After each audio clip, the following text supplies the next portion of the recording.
A narrow beam of sunlight touches a hidden altar only once each year. This moment was engineered millennia ago, a perfect conversation between stone and sky. Across our planet, 30 ancient ruins hold these celestial secrets, built to align with solstices, equinoxes, and the paths of distant stars. By the end of this journey, you will see a hidden pattern connecting civilizations that never met, revealing a shared human obsession with the heavens. Why would cultures from deserts to jungles spend generations moving mountains to catch a single ray of light? What profound truth were they trying to build into the world? When you look at the night sky, what story do you think our ancestors were trying to tell? The desert sands of Giza hold more than tombs. They hold a mirror to the sky. Under a blanket of ancient stars, the three great pyramids form a pattern that is strangely familiar. Look up at the constellation of Orion, and you will see its belt, three brilliant stars in a near-perfect diagonal line. Now look down at the Giza plateau. The arrangement of Khufu, Khafre, and Menkaura's pyramids matches that celestial trio with an accuracy that feels intentional. This idea, explored by researchers like Robert Bovell, proposes that the entire Giza complex is a monumental star map, a terrestrial reflection of the heavens built in stone. For the ancient Egyptians, Orion was deeply tied to Osiris, the god of rebirth and the afterlife. By constructing these pyramids to mirror his belt, they may have been creating a divine staircase, a permanent anchor point to guide the soul of a pharaoh directly to the realm of the gods. This cosmic connection is woven into the very fabric of the Great Pyramid. Deep inside the king's chamber, a narrow, claustrophobic shaft angles upward, not toward the open air, but toward a specific point in the night sky. Around 2,500 years before the Common Era, that shaft pointed directly at Al-Nitak, the brightest star in Orion's belt. It was a laser-precise alignment, frozen in time by tons of limestone. The symbolism extends even further. The life-giving Nile River flowing past the pyramids may have been seen as the earthly counterpart to the shimmering band of the Milky Way arching overhead. Together, they formed a complete cosmic diagram, linking the world of the living with the realm of the eternal. While scholars debate the exact intentionality of every alignment, the underlying message is clear. The builders possessed a profound awareness of the slow, grand dance of the stars, a cycle called precession that shifts our view of the constellations over millennia. They built not just for their present, but for a celestial future they could predict. This raises a tantalizing question. If the angles of a single shaft can hold such a specific stellar secret, what other astronomical codes are waiting to be read in the silent geometry of these stones? The pursuit of an answer draws us from the static stars to the dynamic sun, to a place where light itself is the master builder. That connection to the sun was not just symbolic, it was a matter of survival. On the damp, misty plains of Wiltshire, England, a different civilization turned its gaze to the same celestial clock. For the Neolithic people who built Stonehenge, the sun's journey was the rhythm of their world. Picture the longest day of the year, the summer solstice. As a pale dawn lightens the sky, thousands stand in the cool air, their eyes fixed on the horizon. Then it happens, the first golden sliver of the sun breaks the line of the earth and rises in perfect alignment with a single, solitary stone known as the heel stone. That beam of light travels like an arrow, shooting across the ground and flooding directly into the center of the stone circle, illuminating the altar stone. It is a moment of breathtaking precision engineered over 4,000 years ago. This was no accident. Constructed in stages from around 3,000 to 2,000 years before the Common Era, Stonehenge is a masterpiece of prehistoric engineering and astronomical intent. Its central axis is meticulously aligned to capture both the midsummer sunrise in the northeast and the midwinter sunset in the southwest. These were the bookends of the year for a pastoral society. Knowing precisely when the days would begin to shorten or lengthen was critical. It dictated when to move herds, when to plant, and when to gather for ceremonies. The monument served as a colossal, immutable calendar carved into the landscape, but the builder's vision reached beyond the sun. Surrounding the main circle are 56 mysterious pits known as the Aubrey Holes. Researchers like the astronomer Gerald Hawkins proposed a fascinating theory. By moving markers between these holes according to a specific pattern, ancient keepers could have tracked the moon's complex 18.6-year cycle. This would have allowed them to predict lunar eclipses, events that would have seemed like powerful and potentially terrifying celestial omens. To foresee such an event was to hold immense knowledge and spiritual authority. This points to Stonehenge's deeper role. It was likely far more than an observatory. The presence of remains from individuals who show signs of traveling great distances, some with evidence of illness or injury, suggests it may have been considered a place of healing. The bones of cremated individuals within the Aubrey Holes hint at ancestor worship, a sacred link between the living, the departed, and the cycles of the cosmos above. For scattered communities across ancient Britain, this stone circle was a unifying ceremonial center. Its construction demanded generations of shared labor, precise knowledge passed down through song and story, and a profound, persistent need to anchor human life to the majestic, predictable motions of the sky. From these rolling green hills where stones frame the sun, our journey takes us to a desert where the entire landscape becomes a sundial, and where shadows cast by mountains are measured with god-like precision. The precision of Stonehenge reveals a world where architecture was a language for speaking to the cosmos, a concept mastered to breathtaking effect far across the Atlantic. At the ancient Maya city of Chichen Itza on the Yucatan Peninsula, a pyramid becomes a living creature for just a few minutes each year.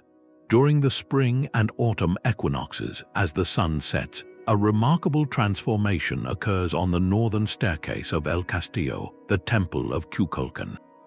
The stepped corners of the pyramid cast a series of 7 triangular shadows down the balustrades, connecting with stone serpent heads at the base. The result is the stunning illusion of a massive, undulating feathered serpent slithering down from the heavens to touch the earth.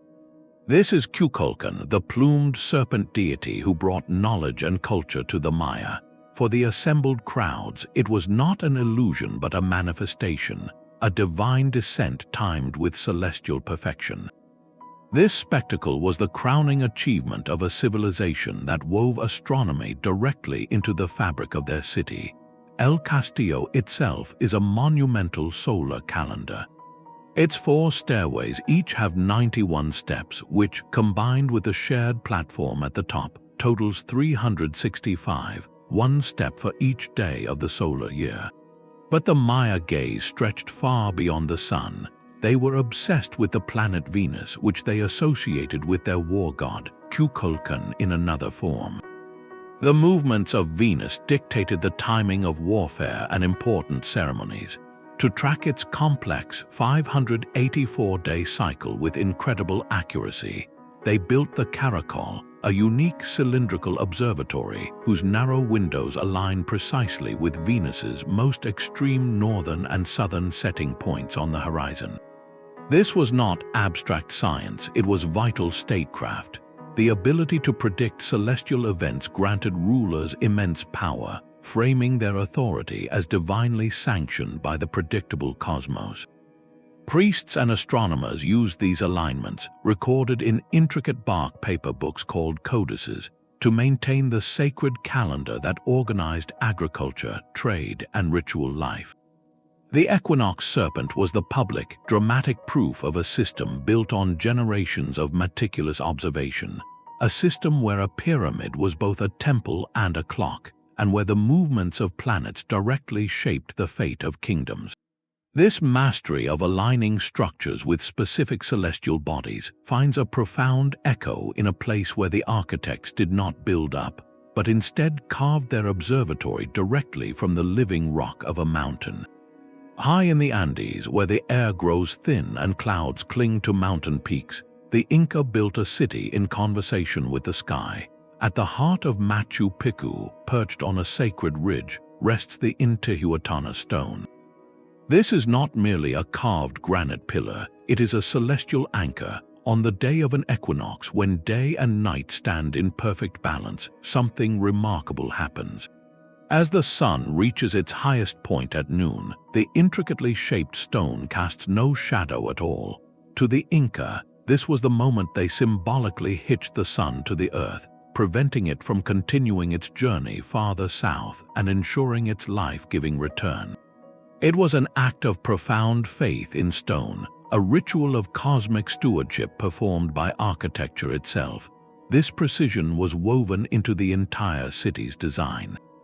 The Temple of the Sun, with its curved wall and trapezoidal window, is aligned to capture the first rays of the June solstice sunrise, the shortest day of the year in the southern hemisphere.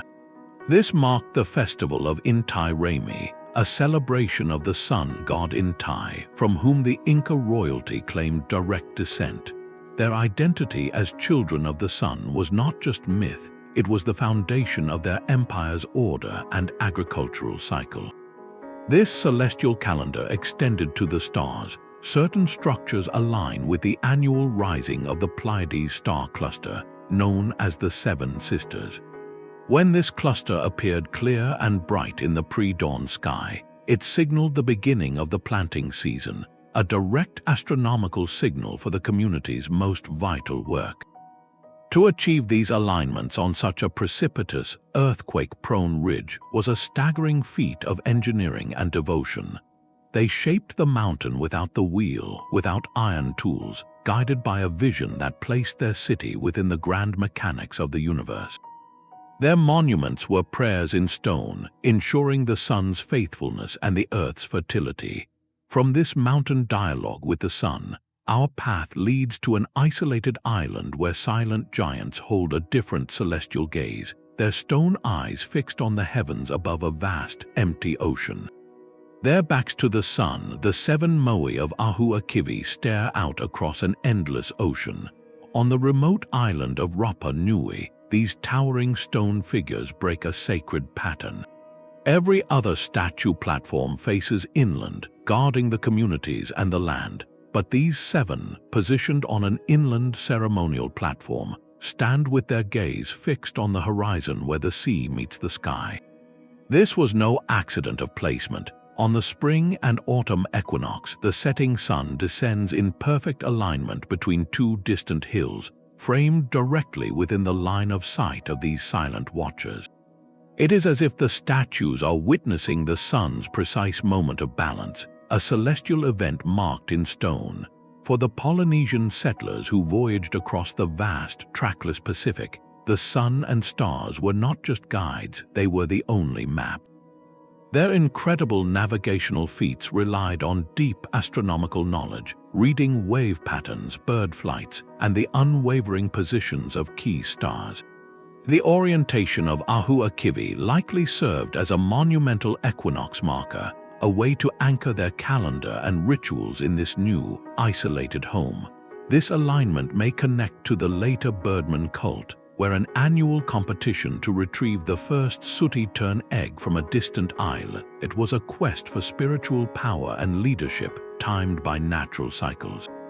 The statues themselves, representing deified ancestors, perhaps served as intermediaries, their eternal watch ensuring the continuity of life and the orderly passage of seasons.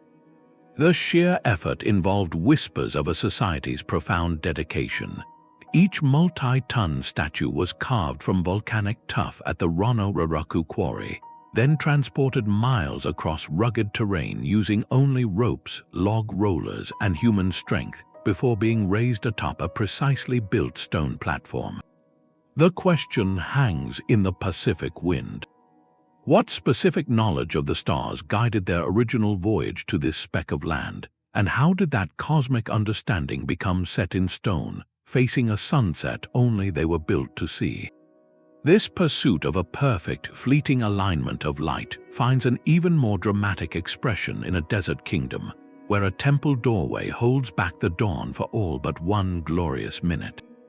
Deep within a sandstone cliff, a miracle of light was engineered to last for eternity. The great temple of Abu Simbel, carved directly into a mountainside in southern Egypt over 3,000 years ago, is a monument of staggering ambition. Its facade is dominated by 4 colossal seated statues of Pharaoh Ramses II, each over 65 feet tall, staring impassively across the Nile. But the true genius of this temple lies not in what you see outside, but in a precise celestial event that happens inside, in total darkness, just twice each year. For most of the year, the innermost sanctuary, a chamber carved 200 feet back into the heart of the mountain, remains in profound shadow. Then, at dawn on 2 specific dates, around February 22nd and October 22nd, the rising sun in the east aligns perfectly with the temple's narrow entrance. A beam of light slices through the mountain's darkness, traveling the entire length of the corridor. It illuminates 3 of the 4 statues seated at the back of the Holy of Holies, bathing the figures of the gods Amun and Ra-Horakhti and Pharaoh Ramses himself in a radiant glow. The 4th statue of Ptah, the god of the underworld and darkness, remains forever in shadow, untouched by the sun. This was no happy accident.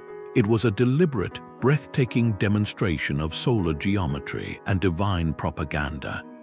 The illuminated gods were solar deities, and by placing his own image among them in the path of the sun, Ramses was proclaiming his own divinity, his role as the living intermediary between the people and the sun god. Scholars believe these dates likely marked the king's birthday and his coronation day, turning a personal anniversary into a public, cosmic spectacle witnessed by stone gods. The precision involved is humbling. Ancient architects had to calculate the exact angle of the sun's path on those specific days, then orient the entire temple and carve its interior axis to a tolerance of less than a single degree. Their mastery was put to a modern test in the 1960s, when the rising waters of Lake Nasser behind the new Aswan High Dam threatened to submerge Abu Simbel forever. In an unprecedented feat of archaeological engineering, the entire temple complex was cut into massive blocks, carefully moved to higher ground, and reassembled like the world's most precious puzzle. The greatest challenge was preserving that celestial alignment. Engineers and Egyptologists worked together, using advanced calculations to ensure that the sun's ray would continue to find its path to the inner sanctuary on those 2 sacred days. They succeeded, a testament to both modern technology and the enduring accuracy of ancient celestial science. This temple is a clock that chimes with sunlight only twice a century, a permanent memorial to a pharaoh's claim on eternity, written not in papyrus but in solar fire. From this desert monument to the sun, we journey to a place where the celestial event is not about sunrise, but about a moment when the sun stands directly overhead, and all shadows simply vanish. The absence of a shadow can be as powerful a statement as the longest one cast. At the ancient metropolis of Teotihuacan, north of modern-day Mexico City, the architects engineered a city to capture not just the rising or setting sun, but the moment it claimed the center of the sky. Walk the vast Avenue of the Dead, a central artery flanked by monumental platforms, and your path leads directly to the staggering bulk of the Pyramid of the Sun. This colossal structure, one of the largest on Earth, is aligned with breathtaking precision. It faces the sunset on the days of August 12th and April 29th, dates that frame the 260-day Mesoamerican sacred calendar. But its true celestial secret involves a phenomenon unique to this latitude. Twice each year, around May 17th and July 25th, the sun passes directly overhead at noon. In that moment, vertical objects cast no shadow whatsoever. The pyramid itself, for an instant, becomes a perfect geometric form defined only by light, with no dark twins stretching across the ground. This zenith passage was profoundly significant, seen as a time when the sun god descended directly into the world, a moment of potent cosmic energy. This celestial choreography dictated the entire city's layout. Teotihuacan's grid is not aligned to true north, but is offset by 15.5 degrees to the east. Scholars propose this unusual orientation was carefully chosen to align with the setting point of the Pleiades star cluster on the horizon, a group of stars revered across Mesoamerica. It could also mark the sun's setting position on a key ceremonial day. This meant that every street, every compound, every water channel was built into a grand cosmic diagram. For the city's mysterious inhabitants, a diverse mix of ethnic groups from across the region, this shared alignment was a unifying force. Their daily lives unfolded within a physical manifestation of cosmic order, a constant reminder that their society was in harmony with the universe's fundamental rhythms. The sophistication embedded here goes beyond simple alignment. Some researchers have argued that the pyramid's base perimeter relates to the dimensions of our planet, suggesting its builders possessed a form of advanced geodetic knowledge. Whether this is a deliberate code or a fascinating coincidence, the intention is clear. The pyramid was a machine for harnessing celestial power. By controlling the rituals performed at these precise solar and stellar moments, the city's anonymous ruling elite legitimized their authority.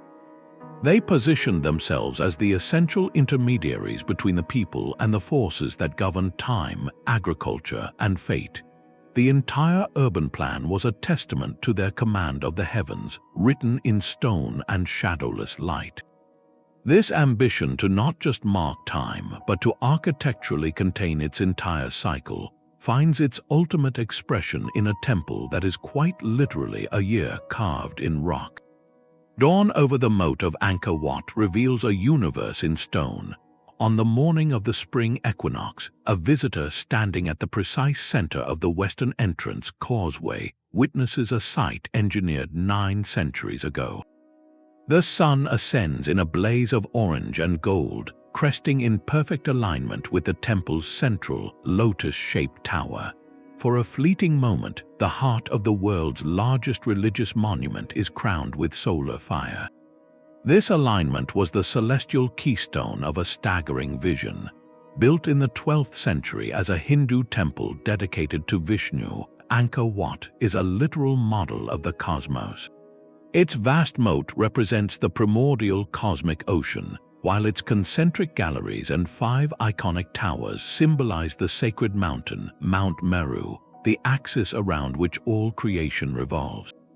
The equinox sunrise did not merely illuminate a tower, it activated the entire symbolic landscape, proving the temple was in true harmony with the fundamental order of the heavens.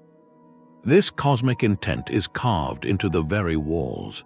A magnificent bas-relief depicts the churning of the ocean of milk, a foundational myth where gods and demons work together to stir the cosmic sea and produce the elixir of immortality.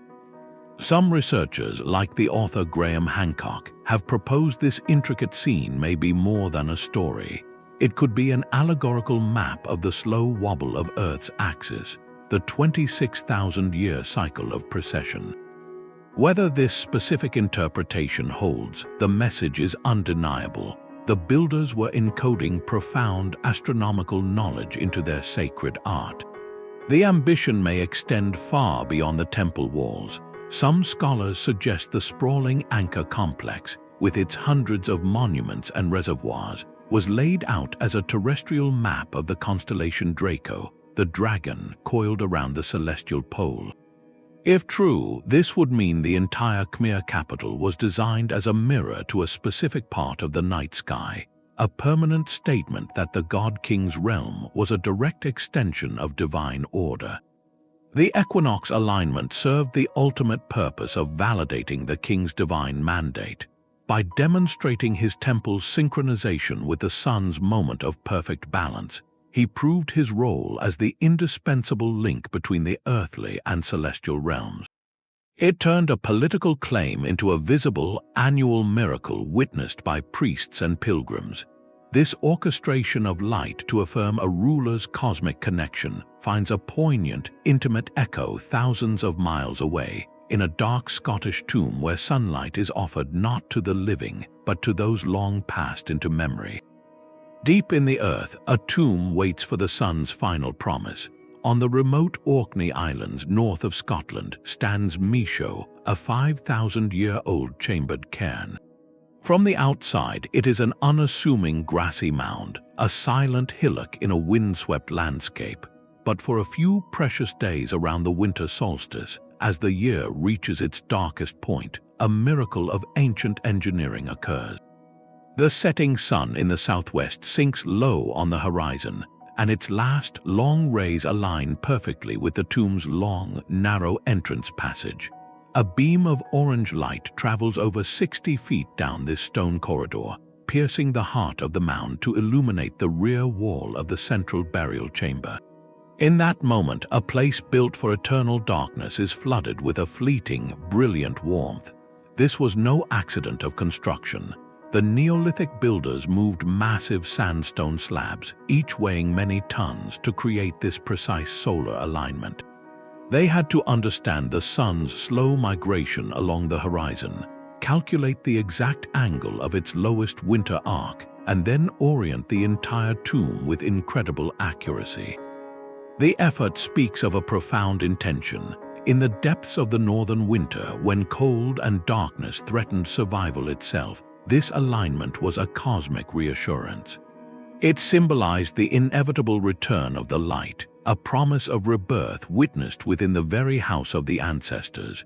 The solstice sun did not just light a wall, it connected the cycle of life and death, offering tangible hope that the sun, like the spirits of those remembered, would not abandon the world. This architectural foresight challenges our modern assumptions about prehistoric societies, revealing them not as primitive, but as sophisticated astronomers and engineers who encoded their deepest hopes into the land. Centuries after its builders were gone, Norse Vikings broke into the tomb, seeking shelter from a storm. Unaware of its original purpose, they left behind one of the largest collections of runic inscriptions outside Scandinavia, carving messages of treasure, boasts, and even a claim that a certain rune carver was the most handsome. There is a poignant irony in these later graffiti adorning a monument to celestial precision, a reminder of how easily sacred knowledge can be lost, even as the stone itself continues to keep its perfect appointment with the sun. From this northern tomb where sunlight defies the dark, our journey turns to a sun-baked desert canyon, where a spiral carved into a cliff face becomes a complex calendar marking not just the sun, but the slower, more mysterious dance of the moon. A spiral carved into a cliff face becomes a clock for the sun and the moon. High on Fajada, but in New Mexico's Chaco Canyon, three massive, carefully positioned stone slabs stand before a vertical rock panel. Behind them, two intricate spiral petroglyphs are carved into the sandstone. For most of the year, these ancient symbols rest in quiet shadow, but on specific days, the architecture of light performs a celestial dance. At high noon on the summer solstice, a brilliant dagger of sunlight slices perfectly through the center of the larger spiral. On the winter solstice, two distinct daggers of light appear, framing the spiral on either side. And during the spring and autumn equinoxes, a single dagger of light touches the center of a smaller companion spiral. This is the Sun Dagger site, a masterpiece of ancestral Puebloan astronomy created around the year 1000 of the Common Era. It is a solar calendar etched not on paper but in rock and radiance. The precision of these alignments reveals a deep, long-term observation of the sky. But the creator's vision extended beyond the sun. The same arrangement of stones also captures beams of moonlight during the major lunar standstill, an event that occurs only once every 18.6 years. This dual tracking of solar and lunar cycles demonstrates an intricate, sophisticated understanding of celestial mechanics. For the people of Chaco, this was likely far more than an observatory. It served as a sacred calendar for a vast ceremonial center. Priests or astronomers would have climbed to this high, isolated butte to read the light's message, determining the exact dates for planting, harvests, and vital community rituals that synchronized human life with the cosmos. The knowledge encoded here was not for everyone. It was specialized, powerful, and kept by a few. Today, the site stands as a fragile testament to that knowledge. Sadly, erosion and the impact of human contact in the 20th century shifted the delicate stone slabs, altering the perfect alignments the ancestors engineered. It is a poignant reminder of how easily a dialogue thousands of years in the making can be silenced, and how precious these stone conversations truly are. This pursuit of drawing celestial knowledge directly onto the earth finds its most ambitious expression in a place where the landscape itself becomes the canvas, and the figures are so vast they can only be seen from the sky. A desert becomes a canvas for giants when viewed from the clouds. Etched into the arid plains of southern Peru, the Nazca lines are a gallery of staggering scale, depicting spiders, hummingbirds, monkeys, and vast geometric shapes so large their form can only be fully comprehended from the sky. Yet the artists who created them over 2,000 years ago never saw their work from that vantage point. They engineered these precise geoglyphs from the ground, guided by a profound knowledge of celestial motion. Many of the long, straight lines, some stretching for miles across the plateau, function as precise sight lines to the horizon. Specific lines align with the point where the sun sets on the June solstice, the shortest day of the year in the southern hemisphere. Others point toward the rising position of the Pleiades star cluster, a significant marker for agricultural timing across many Andean cultures. One of the most compelling sites is known as the Ray Center, a series of over 40 straight lines radiating from a central hill like the spokes of a wheel. Researchers suggest this formation could have served as a sophisticated solar observatory, where the position of shadows cast along specific lines at dawn or dusk marked important dates in the ceremonial calendar. The creation of these alignments required extraordinary skill. Using simple tools and surveying techniques, the Nazca people scaled up small models into monumental earthworks by moving dark surface stones to reveal the lighter soil beneath, creating stark lines that have endured for millennia. Their motivation remains one of archaeology's great puzzles. Were these lines ritual pathways walked during ceremonies? Were they offerings to deities associated with water, a precious resource in the desert? Or were they, as the alignments strongly suggest, a massive astronomical diagram, a way to anchor their rituals and their understanding of time to the reliable cycles of the heavens? The lines transform the desert floor into a permanent interface between earth and sky, a form of communication where the message was not meant for human eyes alone, but for the gods above. This act of framing the cosmos within architecture finds a more intimate, focused expression in a temple where windows were not for looking out, but for letting the stars in. The axis of Karnak was a highway for sunlight on the longest day of the year. This vast temple complex in ancient Thebes, the religious heart of Egypt for over 2,000 years, was designed around a powerful alignment. On the summer solstice, as the sun began its descent, its rays would have shone directly down the main east-west axis, a grand corridor flanked by colossal statues and towering columns. That beam of light would travel unimpeded, flooding through successive gateways and courtyards to finally reach the deepest, darkest sanctuary of the supreme god Amun-Ra. In that moment, the stone walls dissolved into radiance, and the divine union of the sun god with his own earthly dwelling was made visible to all. This was not merely decorative architecture, it was theological theater.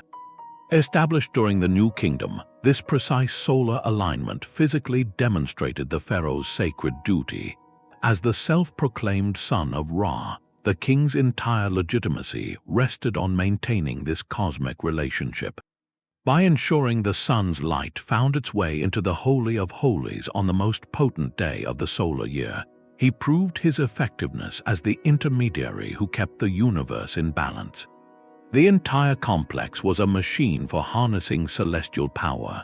The massive sacred lake was not just for ritual purification. It may have served as a reflective surface for observing the night sky, turning the water into a mirror for the stars. The towering obelisks capped with electrum to catch the first and last light acted as giant sundials and symbolic rays of the sun petrified in stone.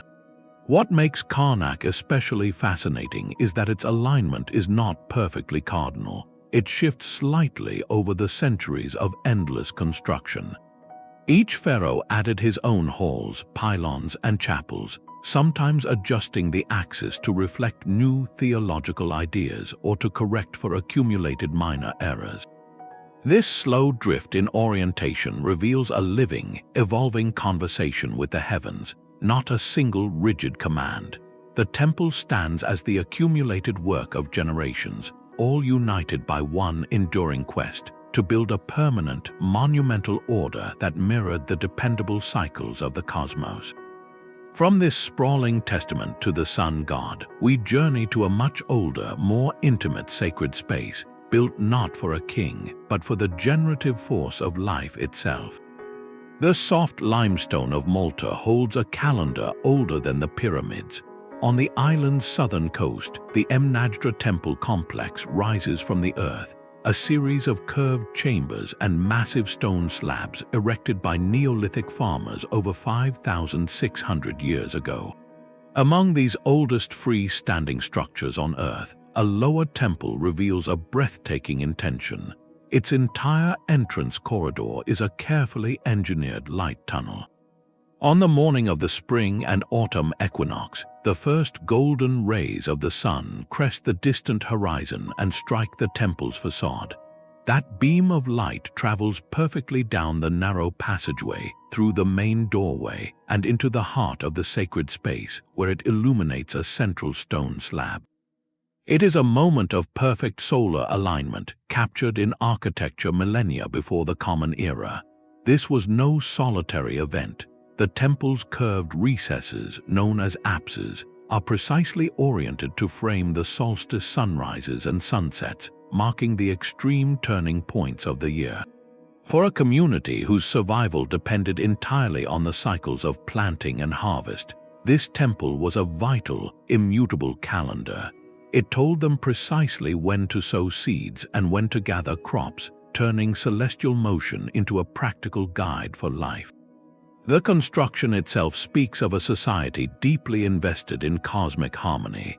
They carved the local Globigerina limestone, a relatively soft stone, with incredible care and patience, using only stone and antler tools to shape and transport these multi-ton blocks. The investment of generations of labor into this project reveals a profound belief that aligning their sacred space with the sun was essential for ensuring fertility, successful harvests, and the overall well-being of the community. They built a permanent covenant with nature's rhythms, stone by patient stone. This deep need to mark the sun's journey in defensive architecture finds a powerful echo in a very different landscape, where the gates of a Celtic fort open only for the light of a single dawn. The alignment of a tomb's darkness with the promise of spring was a sacred technology. At Ireland's Hill of Tara, the ancient seat of high kings, a small, unassuming passage tomb called the Mound of the Hostages holds a precise appointment with the sun on two pivotal mornings each year. Built around 3,000 years before the Common Era, long before Celtic culture arrived on the island, this Neolithic structure was engineered with profound foresight. Its narrow passage is oriented so that the rising sun, on the mornings near early November and early February, sends a beam of light deep into the central chamber. These are not the solstices or equinoxes, but the cross-quarter days, the precise midpoints between them. In the Celtic calendar that later embraced this site, these days were known as Samhain and Imbolc, marking the beginning of winter and the first stirrings of spring. For a pastoral society, these were times of profound transition. Samhain signaled the end of the harvest and the movement of livestock from summer pastures, a time when the boundary between the world of the living and the realm of spirits was believed to be at its thinnest. Imbolc, weeks later, was a festival of purification and the returning light, associated with the goddess Brigid and the impending lambing season. The ancient builders, and later the Celts who incorporated the tomb into their royal rituals, used this solar alignment as an immutable, celestial confirmation that it was time to gather, to celebrate, or to prepare. The Hill of Tara itself became the symbolic and political center of Ireland, where high kings were inaugurated in ceremonies that connected their rule to the land and the heavens. The Mound of the Hostages, by capturing those specific sunrise rays, served as a foundational clock for this sacred kingship, weaving astronomical precision directly into the rituals of sovereignty and community survival. It demonstrates a continuous thread of knowledge, where a tomb built for ancestors became a living instrument for marking the rhythms of life, season after season, for thousands of years. This deep integration of light, stone, and calendar finds a spectacular parallel in a mountain temple where the sun performs a different kind of magic, not at dawn, but as it sets behind a perfectly framed doorway. The temple's cliff edge becomes a frame for the sun's final bow. High in the Dangrak Mountains, straddling the border between modern Cambodia and Thailand, the 11th century Khmer temple of Pre Vihir clings to a precipitous ridge. Its entire design is a masterstroke of celestial choreography, built along a precise east-west axis that stretches for nearly half a mile across the mountain's spine. On the evenings of the spring and autumn equinox, a visitor standing at the westernmost end of this grand processional way witnesses a spectacle of light and stone. As the sun sinks toward the horizon, its fading golden disk is perfectly framed within the distant eastern gateway, appearing to set directly into the heart of the temple itself. It is a moment where architecture, landscape, and cosmos unite in a single, breathtaking line of sight. This was far more than a beautiful view.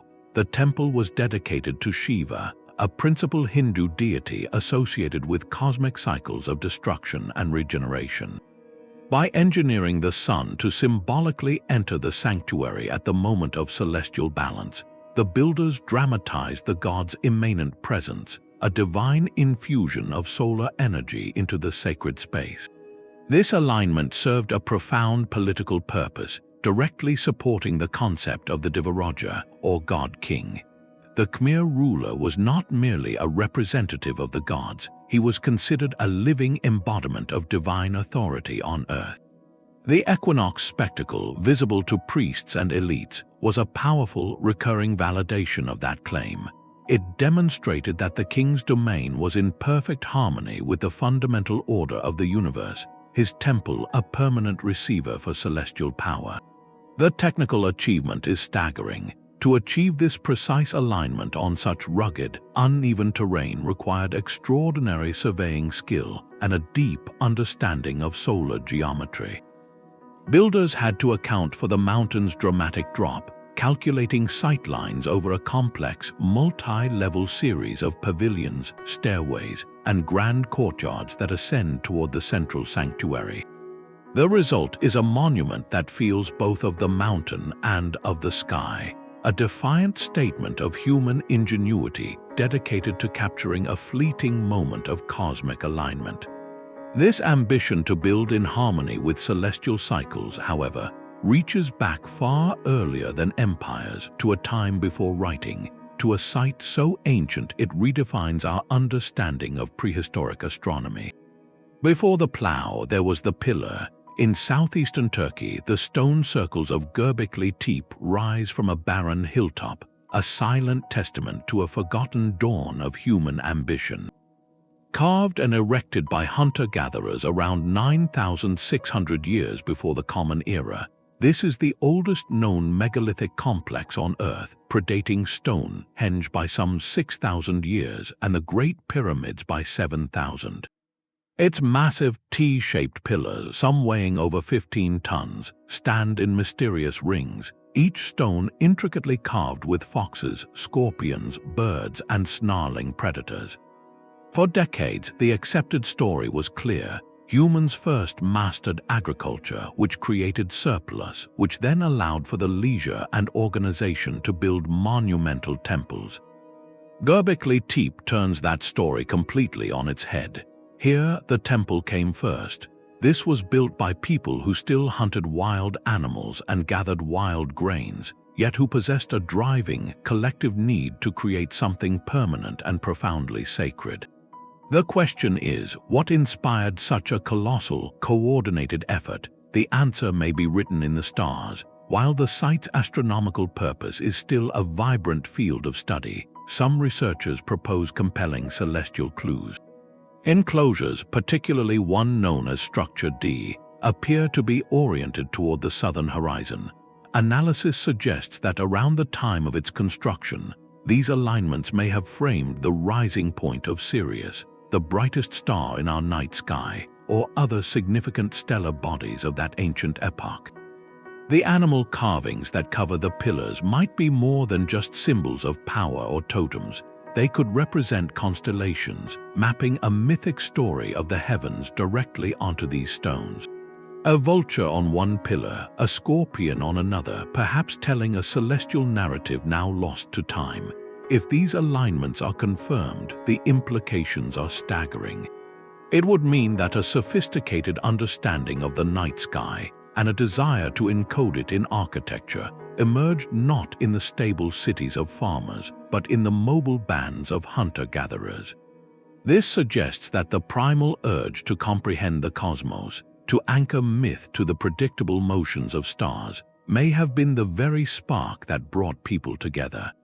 The communal labor required to quarry, carve, and raise these monoliths could have been the catalyst that eventually led to settled society and agriculture, not the other way around. Göbekli Tepe stands as a profound mystery, a site where ritual and potentially early astronomy seem to have built the foundation for civilization itself. It whispers that our journey to understand the sky is not a product of our settled world, but possibly the very reason we settled down at all. From these primordial circles where stars may have guided the first builders, we travel across the world to a high plateau where the lines drawn on the Earth create a vast, enigmatic map visible only from above. A silent web covers the high plains of Bolivia.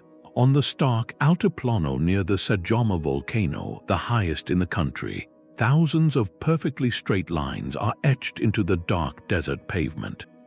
They stretch for miles in every direction, radiating from central points to form a vast, intricate network only fully visible from the air. These are the Sajoma lines, a pre-Columbian enigma on a staggering scale, an estimated 16,000 kilometers of linear pathways carved by generations of indigenous communities. While their exact purpose remains a mystery whispered by the wind, the lines speak a clear language of alignment. Many radiate directly toward sacred peaks or apus, considered living mountain deities that governed weather and fertility. Others point with geometric precision to the horizon positions of the sun at the solstices and equinoxes. These were not random paths, they were deliberate sightlines, turning the entire landscape into a colossal astronomical diagram and a map of spiritual geography. To walk one of these lines was to embark on a pilgrimage that connected the physical and celestial worlds. A traveler might follow a path that pointed directly to the snow-capped summit of Sajoma itself, a journey of devotion toward the mountain spirit. On the morning of the June solstice, that same path might also align with the rising sun, infusing the journey with the potent energy of the year's turning point. This dual purpose, both practical and sacred, reflects a worldview where earth and sky were inseparable. the lines may have guided ceremonial processions, trade routes, or communal gatherings timed to these celestial events. Their creation and maintenance over centuries, using simple tools to clear dark stones and expose the lighter earth beneath, was a monumental communal act. It represented a society's shared decision to organize their world according to a cosmic blueprint, to literally draw their understanding of the universe's order onto the ground beneath their feet. The scale is humbling, a testament not to a centralized empire's command, but to the sustained collective will of many generations who believed that aligning their paths with the mountains and the sun was essential to the balance of life itself. This profound desire to build precise, permanent instruments for reading the sky finds its ultimate evolution in a place where architecture itself becomes a scientific machine, designed not by anonymous ancient hands, but under the direct order of a visionary emperor. Celestial observation evolved from stone monuments to instruments of polished bronze. In the heart of Beijing, a 15th-century observatory platform stands as a testament to this pivotal shift. Built during the Ming Dynasty, this is not a ruin of forgotten gods, but a working scientific complex that embodies centuries of Chinese astronomical tradition. Here, the alignments were not captured by the orientation of a doorway or the shadow of a pillar, but by the precise calibrations of massive, exquisitely crafted instruments.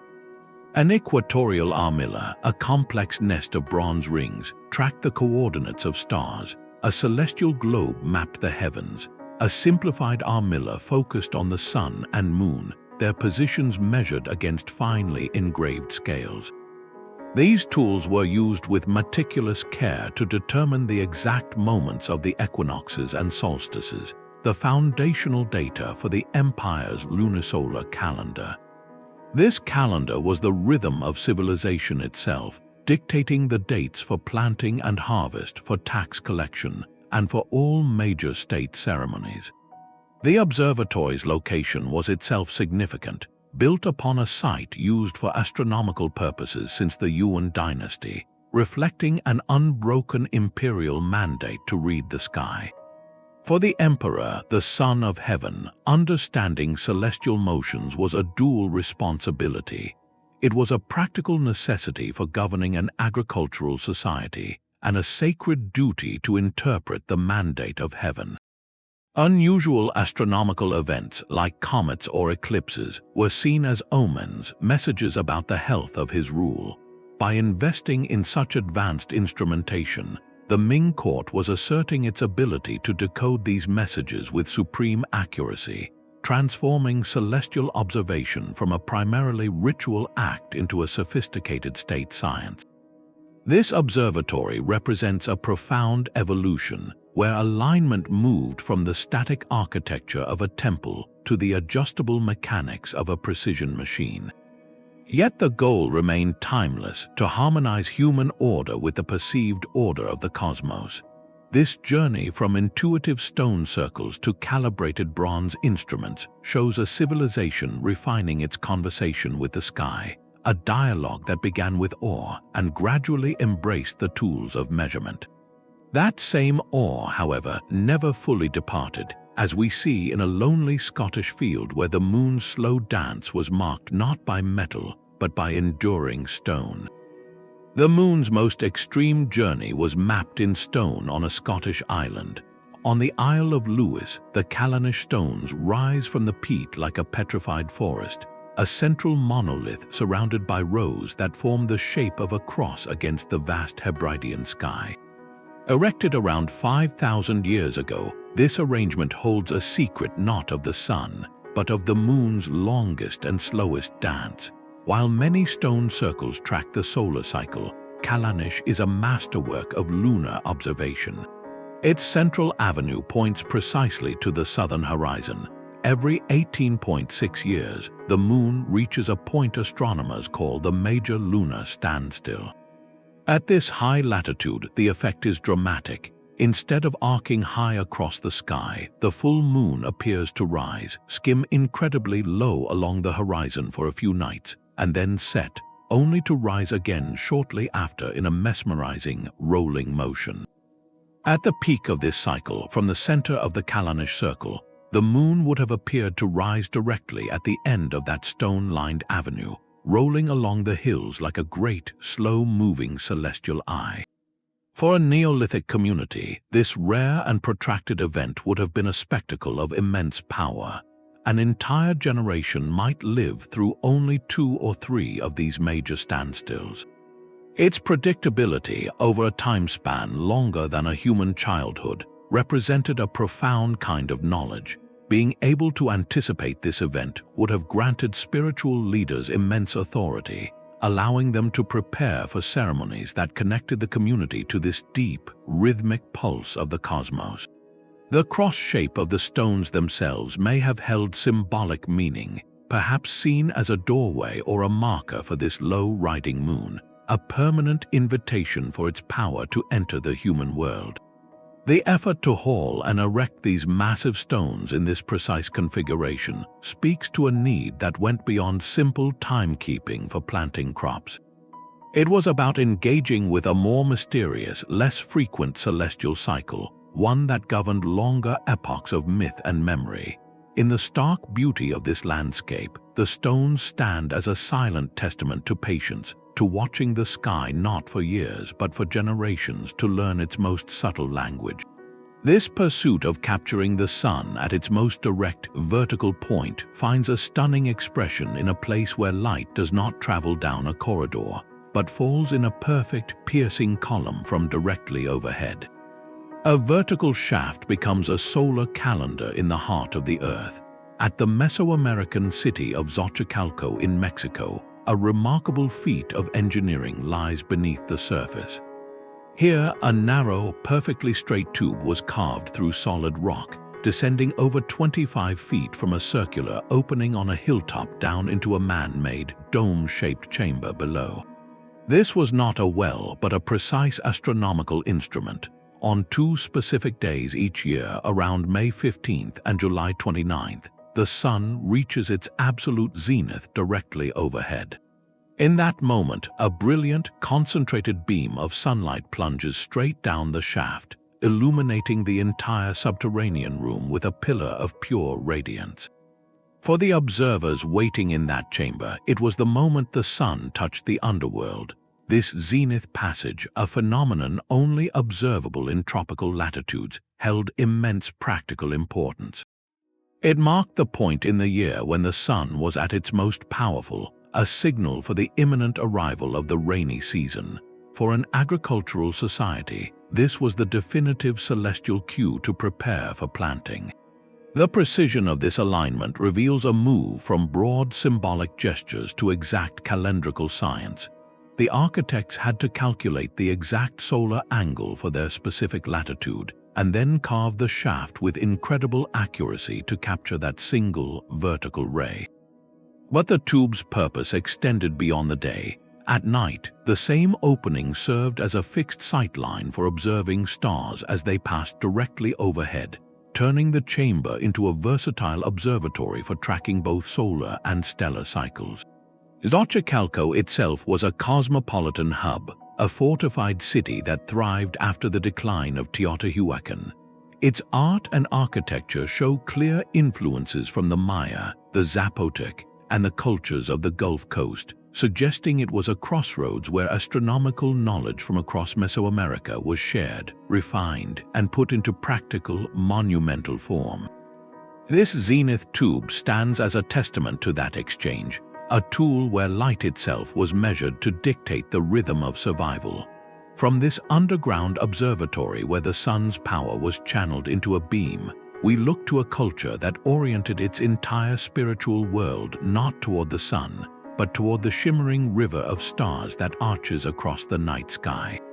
The Milky Way was not just stars to the Inca, it was a river of life flowing through the heavens. At the very center of their empire in Cusco, they built a temple to capture its essence on Earth.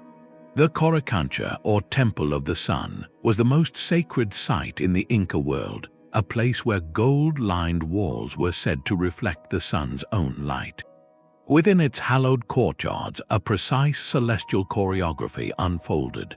During the June solstice, the shortest day of the year in the southern hemisphere, the rising sun would stream through a strategically placed opening to illuminate a massive golden disk dedicated to Intai, the sun god. This was not merely a spectacle, it was a divine confirmation, a moment when the sun god physically touched his earthly house, validating the rule of the Sopa Inca, who claimed direct descent from Intai. But the temple's cosmic alignment reached far beyond the sun. The entire layout of the Coricancha, with its distinct chambers and ceremonial spaces, is believed by many researchers to have been a terrestrial map of the night sky. Its design may have mirrored the shimmering path of the Milky Way, which the Inca called Maeshowe, the celestial river. This river was seen as a counterpart to the Vilcanota River on Earth, a vital, flowing connection between the world of humans and the realm of the gods and ancestors. This celestial blueprint extended to the very plan of the city and the empire itself.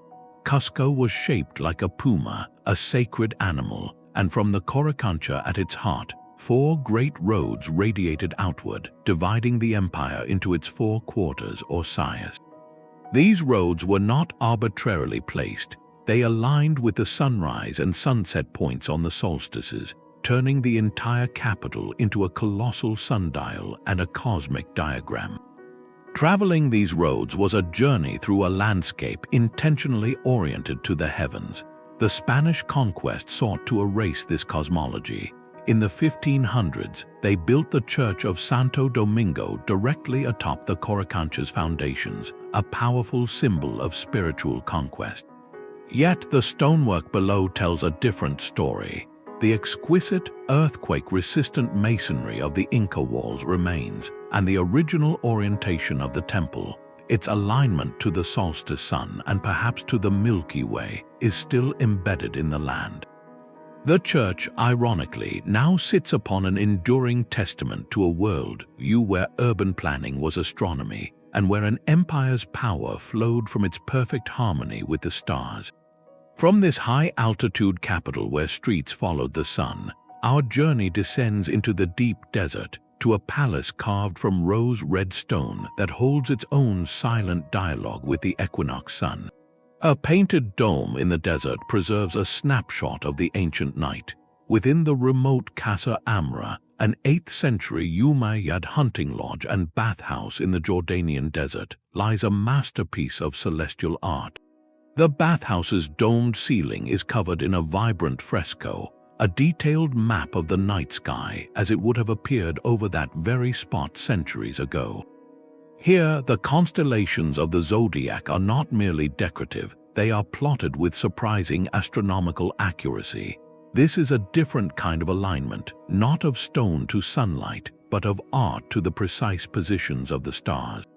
The fresco represents a vital bridge in history, a direct visual link showing how the rich astronomical knowledge of the classical Greek and Roman world was preserved, studied, and celebrated within the burgeoning Islamic civilization.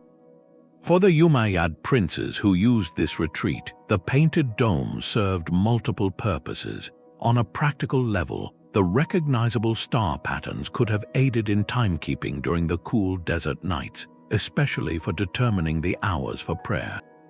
On a symbolic level, it was a profound statement of power and learning. By commissioning this intricate cosmic ceiling, the patron was displaying his worldliness and erudition, his connection to a universal, scholarly tradition that transcended empires. It framed the simple, human act of bathing within the grandeur of the cosmos, turning a moment of leisure into an experience of celestial immersion. The fresco at Casa Amra reminds us that aligning with the heavens was not always about megaliths and monuments. Sometimes it was an act of intimate artistry, a deliberate choice to bring the starry vault indoors and fix a specific celestial moment onto plaster and pigment. It shows the enduring human desire to capture the sky, not just with architecture, but with image and imagination. This artistic impulse to record the sun's journey finds a far more ancient and communal expression across the ocean, where a simple spiral carved into a canyon wall becomes a complex calendar for an entire people.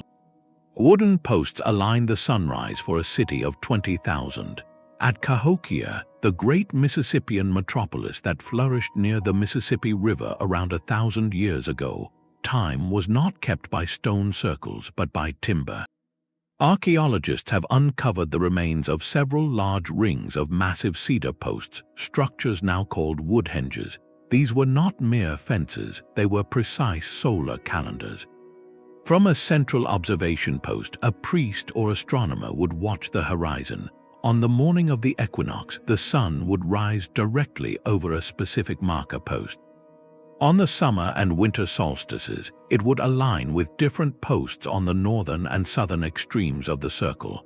This simple yet brilliant system provided an immutable public signal for the entire community. When the sun rose over the equinox post, it was time to plant the maize that was the foundation of their society. The solstice markers dictated the timing of major harvests and the elaborate ceremonies that followed. This celestial scheduling was the glue of a complex urban life. Cahokia, at its peak, was larger than London was at the same time, a bustling hub of trade, ceremony, and mound construction. The woodhenge alignments did more than mark seasons, they reinforced a social order. By controlling the calendar, the priestly ruling class solidified their authority as the essential intermediaries between the people and the forces of nature. Their ability to predict the sun's journey and organize the communal response was a form of power as tangible as the grand plazas and towering earthen mounds. Indeed, the mounds themselves, including the colossal monk's mound, may have been oriented to celestial events, turning the entire cityscape into a sacred diagram of earth and sky.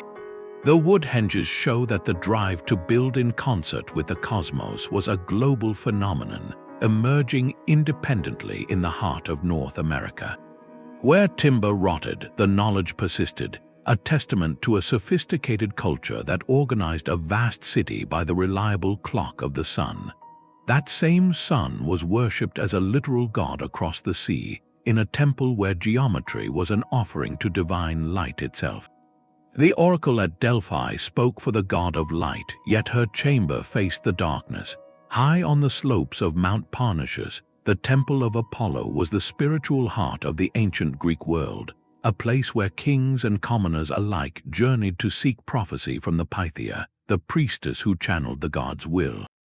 Apollo was the deity of the sun, of reason, and of celestial order, yet his most sacred temple does not align with the solstice sunrise or sunset in any obvious geometric way.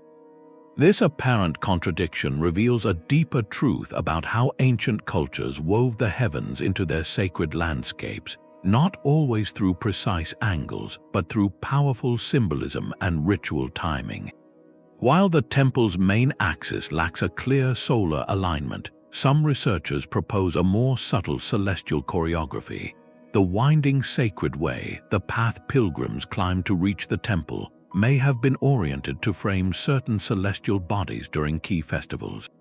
The Stepteria, a major festival held every 8 years, involved a ritual reenactment of Apollo slaying the serpent python. This drama of light overcoming chthonic darkness, performed on a grand stage, was itself a cosmic metaphor timed to a longer cycle, perhaps reflecting an awareness of the 8-year Venus cycle or other celestial patterns. The true mystery of Delphi, however, lies beneath the temple floor. Ancient sources describe a chasm in the Aditon, the inner sanctum from which intoxicating vapors or pneuma would rise.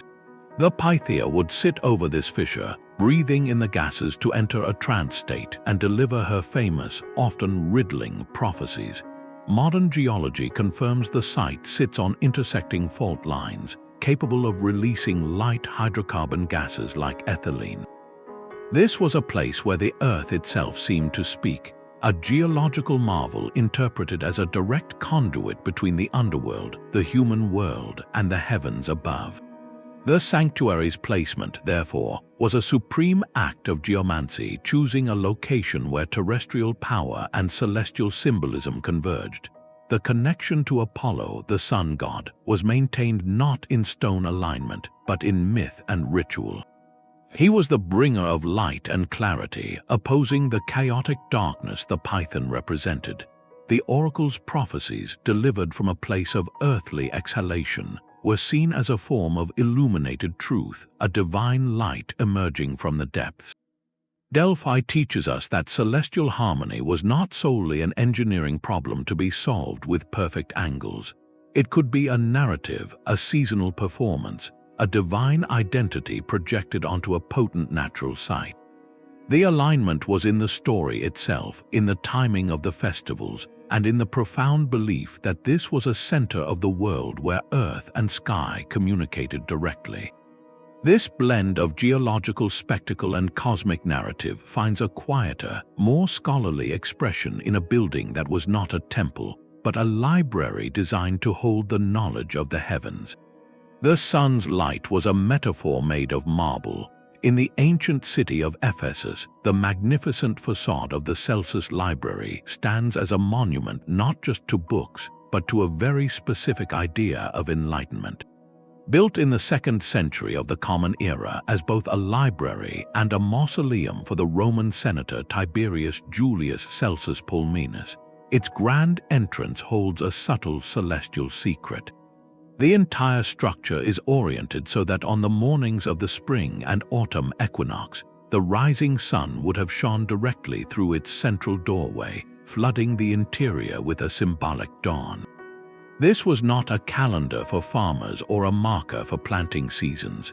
This alignment served a purely intellectual and civic purpose, a physical representation of a core Greco-Roman ideal. In this tradition, cosmic order was directly linked to reason, law, and the pursuit of knowledge. The sun, representing Apollo, god of light and truth, was seen as the ultimate source of clarity. By designing the library so that the equinox sun, the day of perfect balance, illuminated the doorway to wisdom, the architects were making a profound statement. They were declaring that true knowledge brings balance and light to the human mind, just as the sun brings light to the world. This symbolism is carved into the very facade. The niches hold statues representing the 4 virtues of Celsus: Sophia for wisdom, Episteme for knowledge, Anoia for thought, and Arete for excellence. The equinox light would have bathed these figures, highlighting the connection between celestial harmony and human virtue. This site represents a sophisticated evolution in the relationship between architecture and the sky. Here, the alignment is not for prophecy, not for agriculture, and not solely for the glory of a king. It is for an abstract principle, for the celebration of intellect and civic life. The library was a beacon of Roman culture in a Greek city, and its celestial orientation announced that here, in this place, the orderly light of reason prevailed. It shows us a culture using the predictable cosmos to enhance philosophical meaning, turning a building into a permanent sermon about the illumination found within. From this marble testament to reason, our journey turns to a very different form of earth art, one where the image itself is the alignment, carved into the green hills of England and visible only from the sky above. A chalk horse gallops across the green hills of Oxfordshire, a ghostly white figure etched into the earth over 3,000 years ago. The Uffington White Horse is a mystery carved from the land itself, a stylized creature nearly 400 feet long formed by trenches dug deep into the hillside and packed with brilliant white chalk. Its elegant, sweeping lines are best seen from the air or from the valley below, a permanent and startling mark upon the landscape. While its exact purpose is lost to time, its prominent position on the steep slope of White Horse Hill suggests a powerful connection to the sky above. Some researchers propose its alignment is not random. The horse's elongated body and the angle of the ridge may point toward the rising sun on specific days, perhaps the summer solstice, transforming the figure into a colossal solar marker visible for miles. Other theories look to the moon, suggesting the figure's orientation could relate to the major lunar standstill, that same slow 18.6-year cycle marked by the stones of Kallanish. Whether solar or lunar, the intention would have been profound, turning the entire hillside into a calendar and a canvas for celestial events. This ancient figure was never meant to be viewed in isolation. It is the centerpiece of a dense ceremonial landscape. Directly above it sits Uffington Castle, an Iron Age hill fort whose ramparts offer a panoramic view of the Horse and the surrounding countryside. Nearby is Dragon Hill, a flat-topped mound where local legend claims St. George slew the dragon, its blood poisoning the grass so none grows on that spot to this day. These features together formed a ritual theater. Processions might have moved from the fortifications down to the Horse, their ceremonies timed by the light touching its chalk lines or by the moon's path overhead. The Horse itself could represent a tribal symbol, a deity like the Celtic horse goddess Epona, or a mythic beast guarding the territory. Its creation demanded a sustained, communal effort, not just to dig the trenches but to maintain them through regular scouring, a tradition that continued for centuries. This upkeep was an act of cultural memory, a repeated vow tying the community's identity to this specific place and its relationship with the heavens. While definitive astronomical proof remains elusive, the sheer longevity of the White Horse speaks to a meaning as enduring as the chalk itself, a silent sentinel linking land, people, and sky. From this windswept English hillside where a white horse runs forever, we travel to the heart of India, where the sun performs a daily miracle of alignment, not on a hillside, but within the dark confines of a rock-cut temple. A tower of stone defies its own shadow. At the Brihadiswara temple in Thanjavur, a masterpiece of Chola dynasty architecture completed in the year 1010 of the Common Era, a profound visual miracle occurs around the time of each equinox. As the sun reaches its zenith at noon, the temple's colossal main tower, or Vimana, one of the tallest of its kind in the world, casts no shadow upon the ground.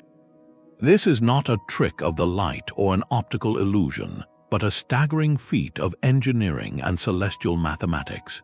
The builders achieved this shadowless moment through a precise and deliberate calculation, balancing the tower's immense height against the exact dimensions of its square base. The result is an architectural equation that cancels the shadow at the very moment the sun stands in perfect balance over the equator. For the worshippers, this was far more than a display of skill.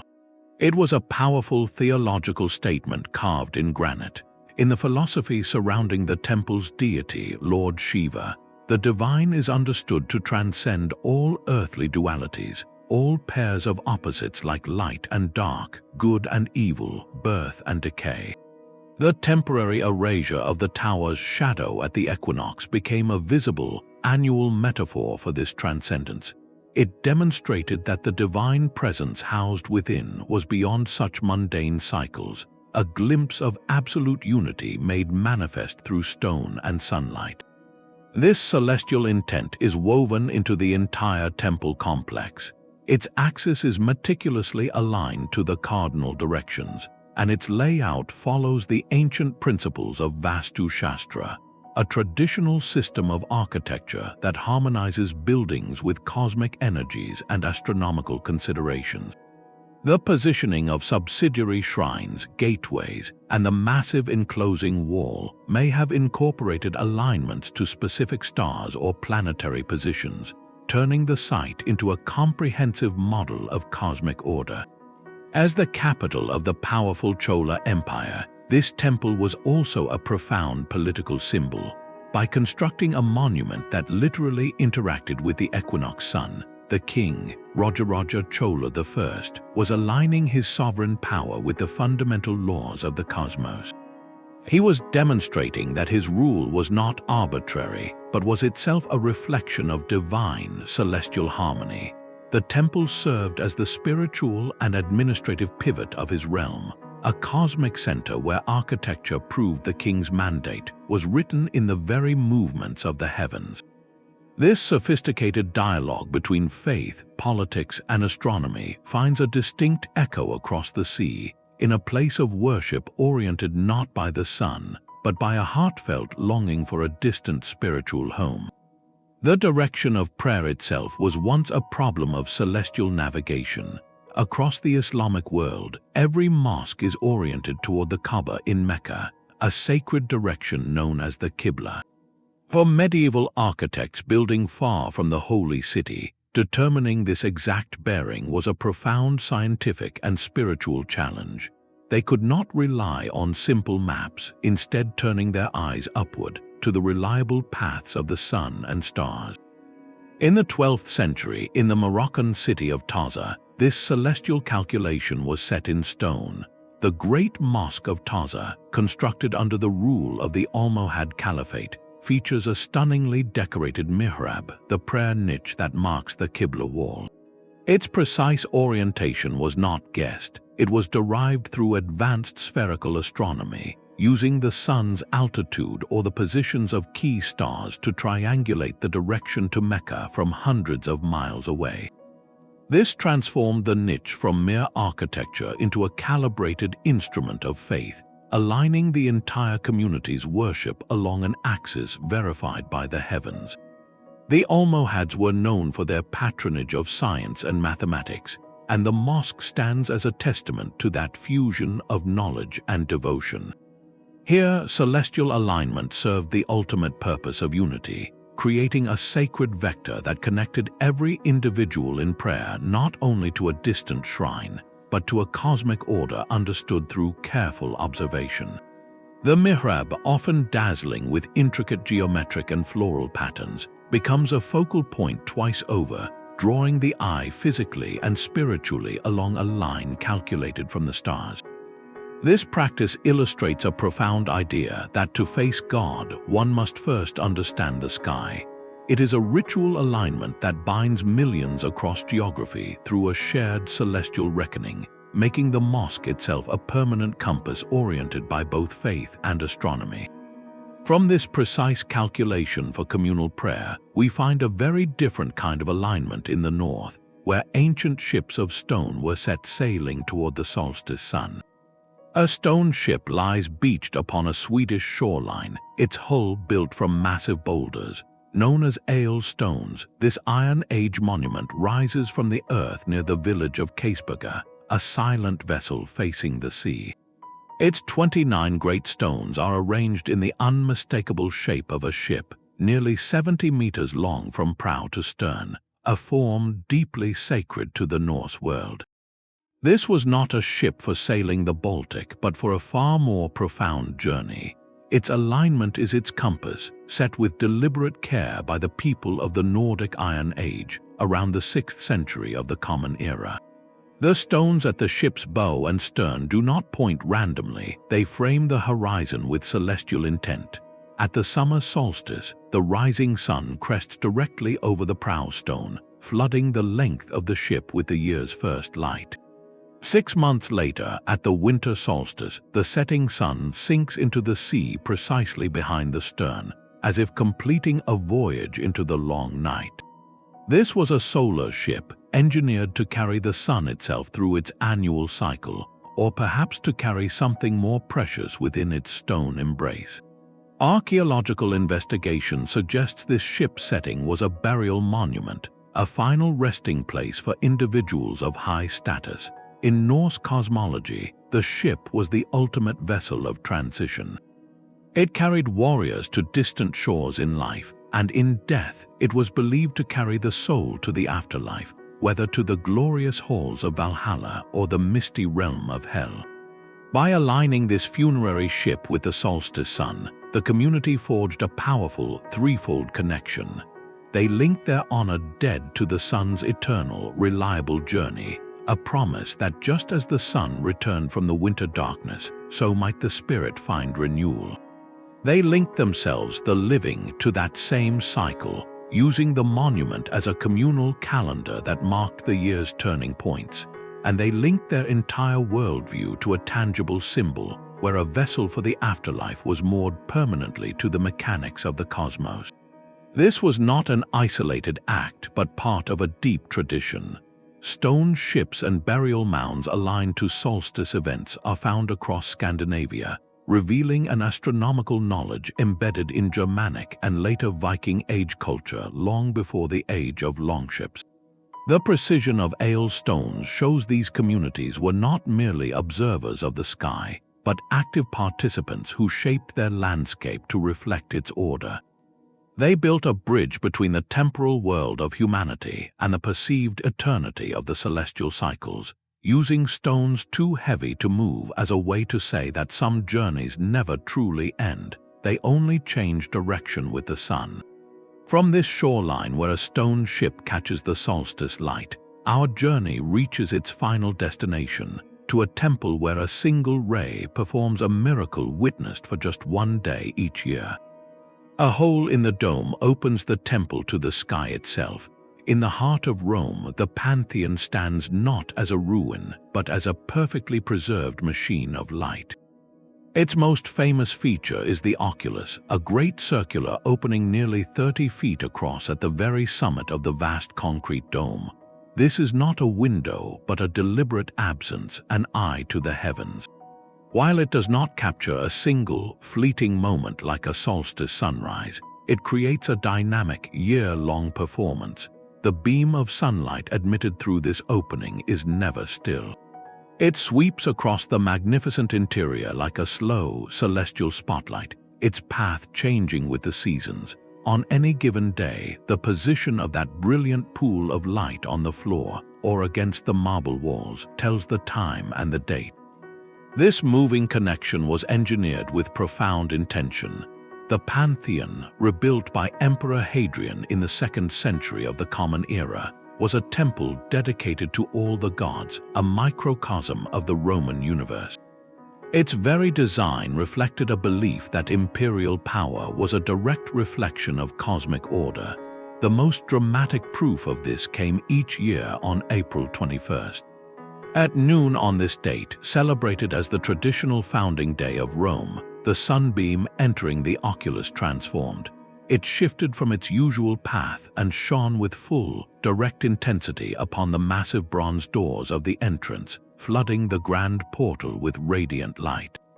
In that moment, the city's mythical birthday was marked not by human hands, but by the sun itself, as if the heavens were sanctioning Rome's eternal destiny. The architects achieved this not through complex gears, but through the immutable geometry of the building's orientation and the dome's perfect hemispherical shape. The oculus did more than tell time, it framed the sky.